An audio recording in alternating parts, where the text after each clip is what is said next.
Muhammad Ali once said, "The fight's won far away from any witnesses." It's a declaration founded on the singular most important principle in boxing or any of the combat sports, that training is where victory is spawned.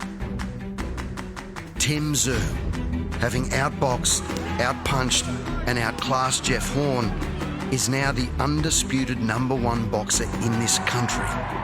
It is a mantle not bestowed without earning it. Rose, Carruthers, Fennick, Harding, and his father, of course, Tszyu. Timothy Tszyu grows impatient for the international stage. Behind that curtain lies money, lots of it. And he's an all-new Tszyu, and now he's a superstar. The next opponent standing in the way of that arena is Bowyn Morgan, a 31-year-old Kiwi with just one loss in 22 professional fights. Goes into this fight by his own words, with nothing to lose and looking to cause a ruckus. Sharing the ring on the same... Okay, Jay, follow me. So, looking back to what they're saying right here at the beginning, it's saying that, now, when they talk about this praise, here, let me play this part back. Training is where victory is spawned. Tszyu, having outboxed, outpunched and outclassed Jeff Horn, is now the undisputed #1 boxer in this country. It is a mantle not bestowed without earning it. Okay, so right there. Now, we've talked before, had some technical difficulties. Now, looking back from what you've told me now, I'm really, especially after watching this video over and over again, I'm really starting to see where your frustration is coming from when they're starting to say that Tszyu has earned a certain amount of things with just beating a lot of people feel a over-the-hill Jeff Horn. So what are your thoughts about this? That video claiming that Tszyu is the undisputed #1 fighter in this country is the biggest crock of fucking horse shit I've ever heard in my life. He's not even close to being the #1 fighter in the country at the moment, let alone on the same pedestal as all those legends they just mentioned. Lionel Rose, WBC, WBA, ring bantamweight champion, the best bantamweight we've ever had, right? Jimmy Carruthers didn't win a world title, but he won British Commonwealth title back in the 50s, which was basically a step down from a world title. Jeff Fennick, three-division undefeated champion. Until the screw over in the 90s. One of arguably our best ever boxer. Jeff "Hitman" Harding, 2-time WBC light heavyweight champion, and his father, 140 undisputed champion. The best 140 pounder of all time, arguably. The only person that would come close would be Terence Crawford. I think. Sorry, go ahead. I think that, looking at it, it comes across as why are they putting all this pressure on him? Because of the interviews and all the research I've done in covering Tszyu multiple times in the past, he don't talk like that. And for and for casual fans who are going to see that, they're going to think what if Tszyu has a bad night? They're going to think, well, what is all this show was talking about him being the next this and the next that, and he's earned this and that. In fact, you've told me multiple times that he's not even the best 154-pounder in the world. Now, I understand. Let me put this little disclaimer out there. I understand that, it may seem as though we're being very critical of Tszyu, but at this point in time in his career, we're not being critical. We're just waiting for him to show us something. With the good, you got to look at the bad too. Yeah, well, this is not an attack on Tszyu. Yeah, not at all. Promoting boxing, because they're not the ones that are saying this. This is not them saying it, so nothing against them. But to put Tszyu on a pedestal that he hasn't earned, how can you say he's the best boxer in the country? He has not won a world title. He's not competed for a world title. He's not even fucking mandatory challenger for a world title. How the fuck can you say he's the best boxer in the country? He's beaten a bunch of has-beens, never will-be's, and beat up an ex-champion that hasn't been a champion for 2 years and was shot to shit by the time he got to him. Who was rumored to be sick during the fight in the build-up. Exactly. A fully fit Jeff Horn would have taken Tszyu out in 6 rounds, like I said he should have. But obviously Jeff was, Yeah, we're not going to get into that. Tim beat him convincingly, but you know, it just makes my blood boil So- to make. They put Tim Tszyu in such a bad position because what happens if he loses? Everyone's going to turn on him because Yeah. he's supposed to be the best boxer in the country, and this, you know, Bowyn Morgan, bloke from New Zealand, beat the shit out of him. And the thing is that they put him on such a pedestal. People are thinking that if he doesn't knock Bowyn Morgan out within 5-6 rounds, people are going to go, well, that wasn't very impressive. If this goes to the cards. So right now, where do you rank Tim Tszyu? Who's your top 10 Australian, or who's your top 10, top 5 Australian fighters? And if they're in the top, and if Tim Tszyu's in the top 10, then who's your top 10? He's not in my top 10, but I'm glad you asked the question. My number one, and I don't care what anyone says about this, is Susie Ramadan. Okay, why? You got to make sure you explain why. 5-time 3-division champion. Mm-hmm. Yeah. Right? She's currently the only one of the we've only got 3 world champions in the country. They're all women. Right? None of the boys have got any straps of any kind around their waists. Right? So Susie's number 1, in my opinion. Number 2 and number 3 are the Maloney boys, Jason and Andrew. I think Jason's a little bit more of a superior fighter to Andrew, but Andrew's won a world title, so you can argue between yourselves who do you think's number 2 or number 3, but they're both there. You'd have to put in Louisa Horton, who's a WBC interim title champion at atomweight, and she's also won a title at light fly. You'd have to put her in there. There's George Kambosos Jr., who is obviously, you know, we know as the number 1 contender for TFL. And you know what? Looking at Kambosos, his resume is better than Tim Tszyu's. It is. That's Because Kambosos has beaten 2 former world champions. Tim's Yeah. only beaten 1. Yeah. And then you'd And he's a mandatory. Dennis Hogan, Mick Sarafa. But I would put all those fighters ahead of Tim Tszyu, and even Mick Sarafa. And Mick Sarafa hasn't competed for a world title, or it's not that. Actually, I want to make a very interesting point.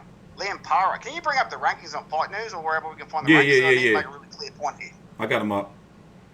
Yeah, you got them up? Mm-hmm. Okay, can we go to 154, please? I'll do this at the same time. Hang on. I'm on 154. I'm looking at Tim Tszyu, who's currently ranked number 2 by the WBO, number 4 by the IBF, number 8 by the WBA, and number 8 by the WBC. Current champions are Jamel Charlo, WBC, WBA, Super, and IBF. And then you have Patrick Teixeira, who is the WBO. Okay, go to 140, please. Yeah. Yeah, Liam Paro, number 3 by the IBF. Likely he'll be in an eliminator sometime soon. Number 2 by the WBO. He's fighting again in March. Yeah, and number 2 by the WBO. I would put him ahead of Tim Tszyu because he's closer to a world title shot than what Tim Tszyu is.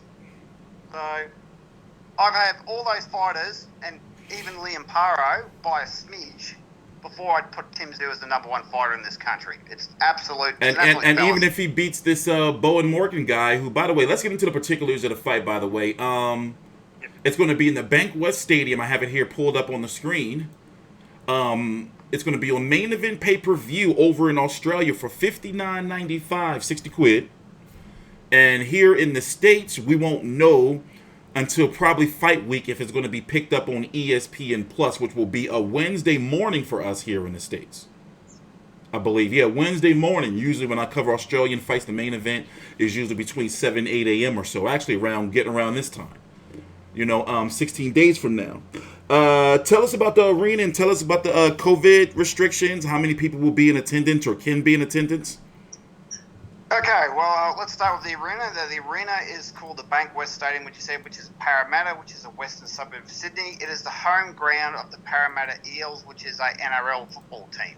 So I'm not quite sure what the connection is there, but it's a free stadium that they're going to use. Holds 25,000 people. I spoke to Ben Damon the other day again. Shout out to Ben. Thanks for talking to us once again. I believe the crowd is going to be anywhere between 16,000, maybe 20 plus, because there's still social distancing required in New South Wales. I think they've still got about 12 or 13 active cases, but they're on quarantine. Mm-hmm. But they haven't gone past 28 days without no new infections. So I don't believe by the time the fight rocks around it will. But at this stage, I'm going for about 16,000, maybe possibly on its way to 20. Yeah, Available tickets to actually available tickets to actually be sold. They won't get I don't believe they'll get a packed house. They might, but I think the chances of that are pretty slim. So I'm going towards 16 to 20,000 actually being allowed to fight. So as it stands right now in Australia, COVID, you guys are closer towards the curve of opening up rather than closing down, right, or locking down again. Like basically things are relaxing over there. Yeah, our international border. What's today's date? December 1st. Our international borders are opening. Oh shit! I think they already are open, depending on what country you come from. But the only state at the moment that has problems with COVID is South Australia, and they've only got like 20 cases. Okay, just 20 cases. Just that's it. Not 20,000. Just 20 cases. I think nationwide it's like 33, but as I said, 13 of those are in quarantine there in New South Wales. Like nationwide it would be 35 at the most, and that's nationwide. And it's only 2 states have got active cases. Everywhere else is clear. Which is why, to sidetrack a little bit, give a little bit of a shameless plug, which is why Bob Arum is interested in bringing Teofimo Lopez versus George Kambosos, Joshua Franco versus Andrew Maloney 3. Jason Maloney, right? No, Andrew Maloney, and then Jason Maloney against a TBA. So stay on the lookout for that. So it's a 10-fight card. And right now, there's a lot of names that I'm seeing that I know of. But we have to talk about the reason why this card is likely $60 and why this card... do you think it's going to be a highly viewed card? And I'm guessing it's because it's going to be Mark Hunt, former UFC fighter, versus Paul Gallen. Can you tell us about these two?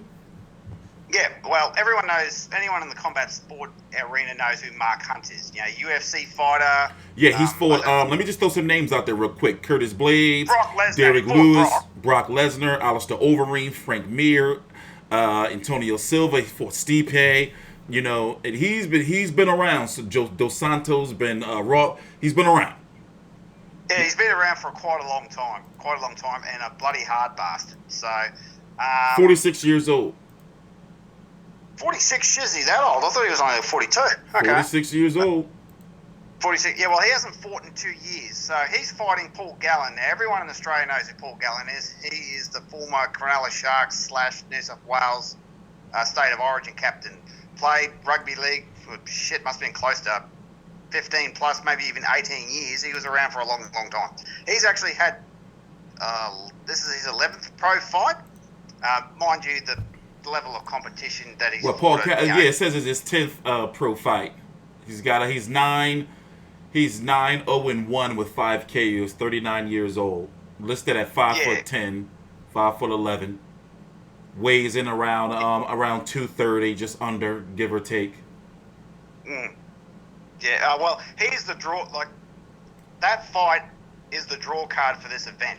If this fight was, because Paul Gallen is also promoted by No Limit Boxing, Matty Rose, and I'd like to say this is another solid card.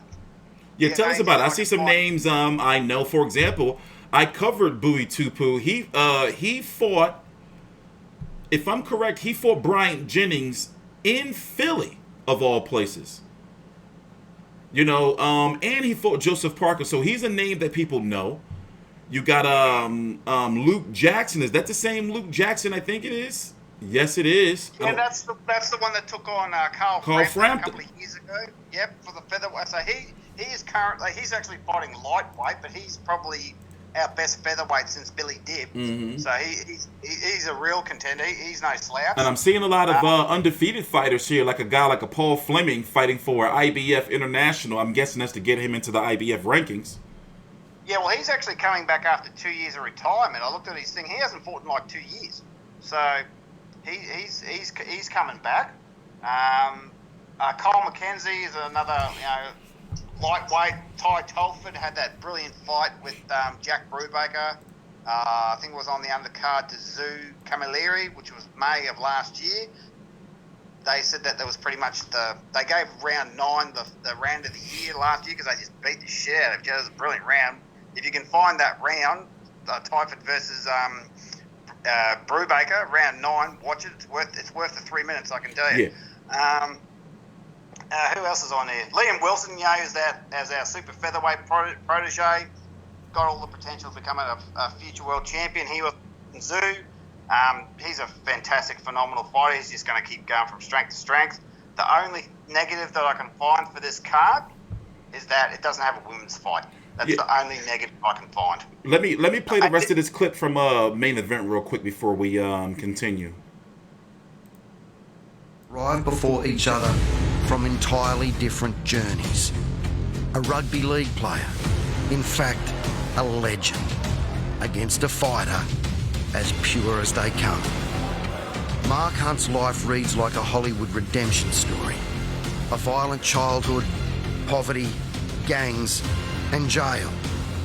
And then he finds a ring, like so many who've been reared just like him. He fights, and he fights.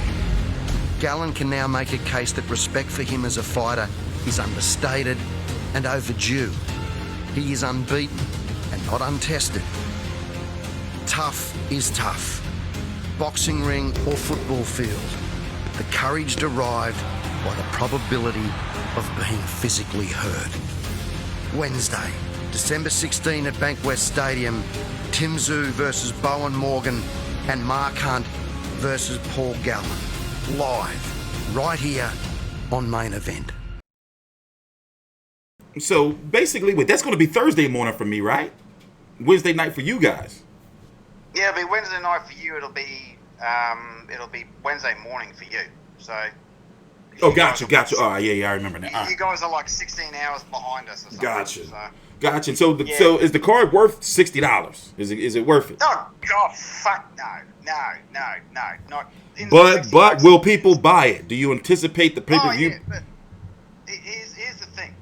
The selling point for this fight card is Mark Hunt versus Paul Gallen. Okay. Certainly Tszyu versus Bowyn Morgan. Now, No Limit Boxing, who actually promotes Paul Gallen as well, this is my belief, are smart enough to know that Tszyu versus Bowyn Morgan is not going to sell out a stadium.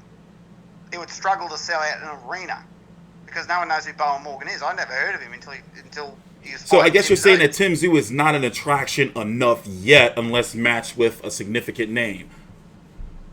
Well, that's right. Well, it's not just that. It's that. Well, yeah, Jeff Horn did sell the last fight. You know, it was his name. Yeah, but Jeff Horn was the known name. Tszyu was still the up and comer. Yeah. Tim's taken Jeff's spot as the most known fighter in the country. Certainly not the best fighter, not by a long shot. But Tszyu has now taken. Of course, he's got the famous last name, but he took the post of face of Australian boxing, for lack of a better term. That he's the most well-known fighter in the country. In this country, overseas, I don't know how many people would know of him, but in this country, he's the most well-known fighter. But the problem is that Australians love a novelty fight. Mm-hmm. Like the novelty fight of Paul Gallen and Mark Hunt, in my belief, would sell more tickets to this event than what Tszyu versus Bowyn Morgan will. And that's nothing against. Yeah, I understand. I get it. That's the economics. I just covered a event where we had Mike Tyson versus Roy Jones, and you had basically a lot more kids and YouTubers watching the fight than you had likely hardcore boxing fans. So I completely get it. Novelty fight brings in the casual fans. I mean, boxing loves casual money. Yeah, exactly, and that's how you make money. I used to know a bloke that used to run a gym years ago. Says you don't make money from your members, you make money from your casuals. Yeah. You always make your money from your walk-ins. It's never your regulars. Yeah. That's always guaranteed. Well, all right. Well, closing thoughts. I don't think we've spoken much about Bowyn Morgan. We should give him a bit of attention. Yeah, let's see here. I mean, I'm looking at his resume. I mean, he's 21-1 with 11 KOs. 31 years old. He's listed at just a little under 5'10" according to BoxRec. I'm looking at the resume. His last fight was against a guy that's 14-7. Before that, 38, 21-5, 11-2, 5-1. Yeah, he's fought a number of. You got Gunnar Jackson on there. You got to win over him. Over who? Gunnar Jackson. Yeah, he fought Gunnar Jackson twice. So he fought Gunnar Jackson twice. I think it was one apiece, or maybe he might have won two. I haven't got it in front of me. He's fought Brent Kite, who's the current Australian welterweight champion. He's fought Jack Assis, who is a former IBO super featherweight champion. He's not ranked anywhere, though, you know? Yes, he is. He's ranked number... this is the thing. He is ranked number 15 for the IBF at 147. Right? Oh, okay. There he is. Okay, all right. There you go. He's a top 15er. But he's at 147. Yeah, but at 147. So Bowyn Morgan is a credible opponent. But is he a credible opponent for Tim Tszyu? No, because he's not a 154. Yeah.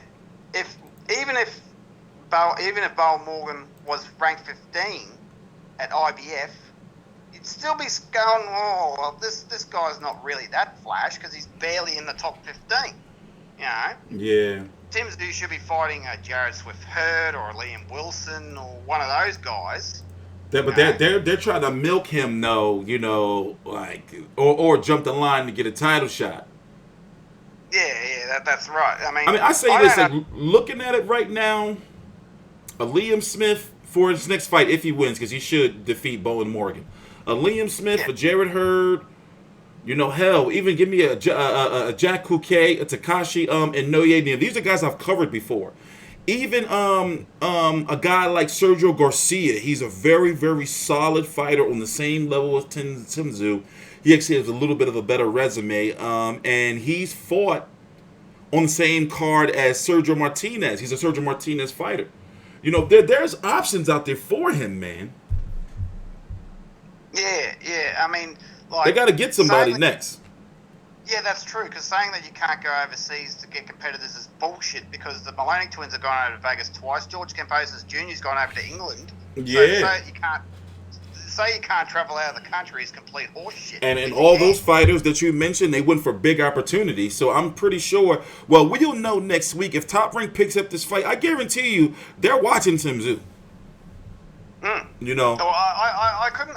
What puzzles me is that I can't believe that no one snapped him up after the True. victory. But also, you know, it's not a lot of, you know, because of COVID too, restrictions and everything.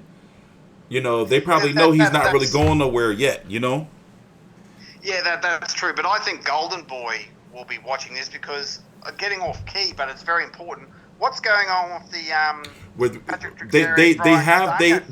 they were supposed to have something done by like the 20th. Basically, something's going on. It looks like it's happening. Okay, right. You know, it's looking like it's happening, and it could be on the undercard. I'm not sure, but I believe I saw some rumors that it could be on the undercard of Luke Campbell, Ryan Garcia, like January 16th, something like that. Didn't one of those boys test positive for COVID? Yeah, and it was pushed back. This is the pushback. Yeah, the January is it was supposed to happen on December the 5th, this weekend. Yeah, that's right. So it could be then. Well, it could be then. Well, that's very interesting because by rights, the winner of that, well, Tim Tszyu should get the winner of that, unless there's a rematch of all that stuff, of course. But because highly unlikely, it won't be no rematch. Highly unlikely. That's one and done. Because the belt's been held up too long. So Tim Tszyu could be ordered to fight Liam Smith. Well, that would be very... But here's the thing. When's the last time Liam Smith fought? True. There you go. Tim Tszyu has a massive advantage over these guys because he's been active the entire time. But these are highly experienced guys. Liam Smith fought Canelo and put up a hell of a performance before he got his ass knocked out. Yeah, that's true. But how long has he been sitting on his... How long has he been... It's been a year. The 20th will be a year. The 20th will be a year. Okay, well, we thought Inoye's inactivity would prove a factor and he knocked the shit out of Liam Smith is tough. So. Liam Smith, the WBO could order. Don't be surprised if they order him versus Tim Tszyu. And that would be good because they could bring Liam... Is he an English boy? Is he English? Yeah, well, they could bring him over here and that'd be a great card. So... I'm pretty sure they can do it. Yeah, well, I really hope that Tim, like as I said, Tim needs to win this fight and wins it convincingly. Because if he doesn't, it's just going to look bad for him. He needs to win. Like, especially what we talked about earlier with the pressure they put on him. Exactly. I mean, And this is not a regular TV fight. This is a pay-per-view fight. So they put a lot of pressure on the Blue. Oh yeah, I mean they're putting him on such a pedestal that if he falters or if he fails, it's going to be a very, very hard fall down to the ground. It's like, I don't think they should be putting him on such a pedestal because A, he hasn't earned it, and B, it's just unnecessary. Yeah. You know, it's unnecessary. They should be saying he's going to be the next best thing for Australian boxing, but to say that he's the #1 boxer in Australia, yeah, that he's earned it, like, you know what? But hey, well, listen, bro, we gotta wrap up. We're already at 30 minutes. So what we're gonna do is we're gonna be here during fight week. I'm gonna make sure that I get us to weigh in the final fight week press conference. That should be pretty entertaining, hopefully, with Gallen and Mark Hunt.